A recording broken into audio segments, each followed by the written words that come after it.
ini kita sudah sampai langkah 6 ya, udah penutupan di sesi 2 ini cermat meminjam dan menabung. Nah, penutupannya nih coba saya ulang lagi hal-hal penting yang jenengan dapat dari pelatihan hari ini. Semisal mengapa perlu menabung Bu? Mungkin Bu Almas. Ya untuk jangka panjang, persiapan jangka panjang. Terus apa meleh Bu? Bu Ana, kenapa harus menabung? Ya untuk jaga-jaga aja kalau ada hal-hal yang lain. Jaga-jaga nggih, benar, leres nggih. Terus hal-hal apa saja yang perlu dipertimbangkan sebelum memutuskan untuk berhutang? Apa saja Bu? Sebelum berhutang tuh apa aja yang harus dipertimbangkan? Satu, ini seperti kita untuk mengembalikannya nanti kita harus berusaha apa? Harus cukup enggak untuk mengembalikan pinjaman tadi itu? benar, sesuai kemampuan kita. Iya, sesuai dengan kemampuan kita. Benar. Terus Bu Almas mungkin ditambahin? Belum ada, masih sama. Sama nggih, Bu Ana kok kayak ngantuk nggih. Dereng siang nggih. Oh alas, Ibu nggih, sebelum mempertimbangkan berhutang itu dipikirkan kembali Bu, bisa kembalikannya nopo boten nggih.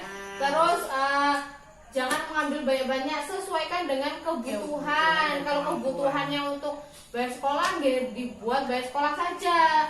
Nanti jenengan minjem ternyata untuk buat sekolah sisan lah, buat beli motor kredit yang buatan motor kayak Bu ya, sesuaikan saja. Kalau seperti itu tidak sesuai dengan kebutuhan, tapi juga dibarengi dengan keinginan. Nah, untuk lebih jelasnya kita lihat lagi Bu video di depan guys, supaya lebih jelasnya untuk penutupan sesi 2 di modul 2 ini.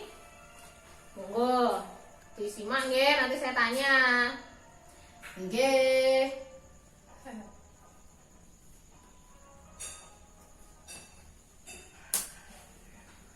Ibu-ibu, keadaan darurat bisa datang setiap saat dan biasanya perlu banyak uang untuk mengatasinya. Kalau tidak punya tabungan, kita terpaksa berutang. Padahal berutang itu besar risikonya dan pengeluaran kita pun membengkak. Jadi, biasakanlah menabung supaya tidak terjebak untuk berutang.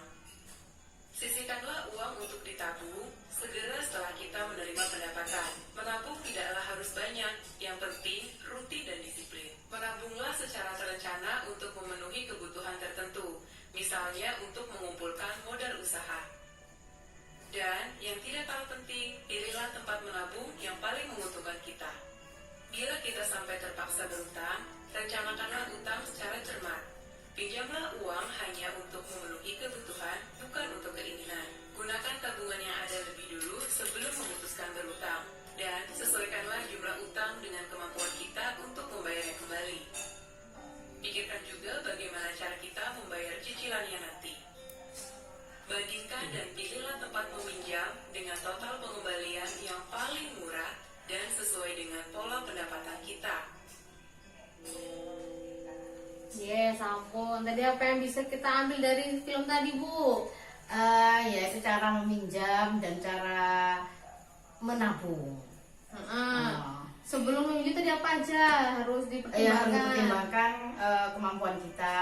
Nah itu tadi. Jadi kebutuhan kita apa?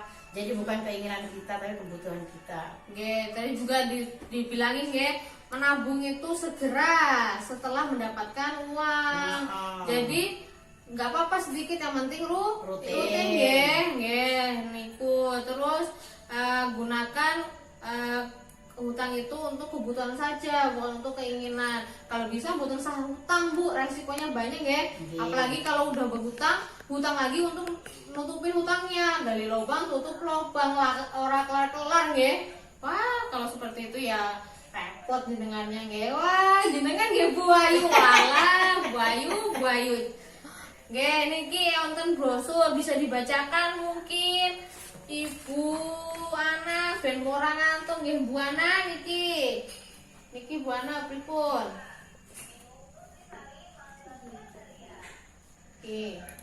Biasakan menabung dengan disiplin biar sedikit asal rutin. Terus yang kelas Bu.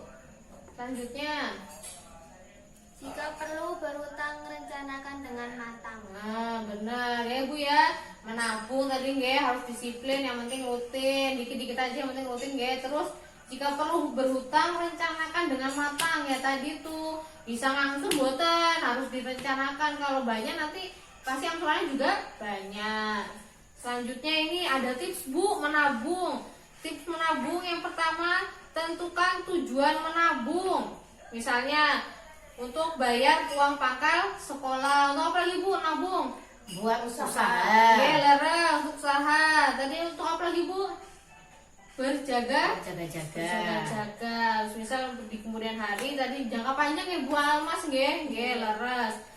Buatlah rencana menabung untuk mencapai tujuan tersebut. Nah, direncanakan ternyata menabung juga ada rencananya Bu. Jadi kan kalau mau beli apa Bu? Kulkas, itu harus direncanakan.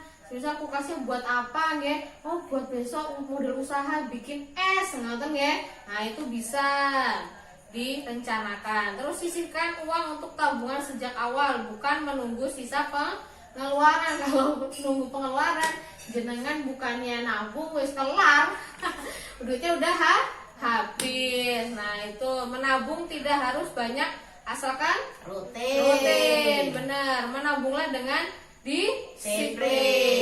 Oke, ngoten. Nah, ini juga ada pertimbangan sebelum berhutang. Nah, tadi pertimbangan yang harus dilakukan ini ternyata ada tipsnya. Pinjam hanya untuk kebutuhan saja, bukan untuk keinginan. Kedua, jika ada, gunakan tabungan atau aset terlebih dahulu. Punya aset boten? Kalau punya dijual. Motor. Ada berapa Bu motornya? Setunggal. Kalau setunggal ya itu Pik mungkin. Oh, nggih bisa. Nggih, kalau seperti itu boleh. Terus yang ketiga, pinjam sesuai kemampuan untuk membayarnya. Tadi kan Bu ya sesuaikan. Nggih, kalau gajinya cuma 1 juta per hari atau 5.000 nggih boten sak akeh-akeh nggih Bu ya. Dikit-dikit aja, sedikit aja, sesuaikan aja dengan tadi kebutuhan tadi. Terus pilih tempat meminjam dengan total pengembalian terkecil. Nah, tadi udah dijelaskan ya Bu ya sebelumnya, sesi sebelumnya.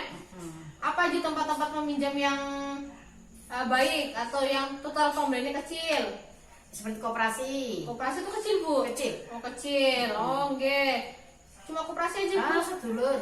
Nggih, sedulur malah nggak ada bunganya nggih Bu ya? Nggih. Enten. Nggih, kalau ada. Kalau nggak ada ya nggak dipinjemin nih Bu ya. Terus terakhir Bu, pilih waktu pengembalian sesuai pola pendapatan. Pola pendapatan itu semisal jenengan minjam di bank, kan pasti kalau di bank ditentukan ya Bu ya, mau per bulan, mau per tahun ya Bu ya, itu sesuaikan. Kalau gaji jenengan itu per bulan ya saged. Tapi kalau misalnya kayak musiman, kayak petani kan itu musiman ya Bu ya, yaitu harus jatuh tempo. Jadi harus dipertimbangkan seperti itu. Nggih, itu monggo dipraktekkan di rumah ya Bu ya. Sesuai yang tadi saya jelaskan. Nah, mungkin besok kalau ada apa-apa monggo ditanyakan. Kalau belum paham boleh ditanyakan di Japri, kulon mboten napa-napa. Terus ini Bu, jenengan kan udah punya buku pintar, nanti bisa dibuka halaman 19 sampai 21. Nanti ada cara pengisiannya di situ. Nanti itu latihan di rumah ya Bu ya, monggo dikerjakan ya. Nah, terus sesi berikutnya nanti akan dijelaskan selanjutnya di kemudian hari nggih. Bulan depan nggih, biasanya kita pertemuan sebulan sekali nggih Bu ya. Nah, terima kasih banyak kepada ibu-ibu semua yang sudah hadir, sudah berkenan mendengarkan P2K2 saat pada kesempatan hari ini. Mungkin semoga P2K2 hari ini bisa kita ambil manfaatnya ya Bu ya. Diterapkan di rumah, jangan lupa. Besok saya tanya Bu satu persatu udah diterapkan belum atau tidaknya, oke? Kita beri tepuk hebat buat kita semua. Beri tepuk hebat. Hebat. Terima kasih banyak. Monggo Bu, kalau yang mau ada kelanjutan kerja monggo silahkan bisa pulang. Nuwun.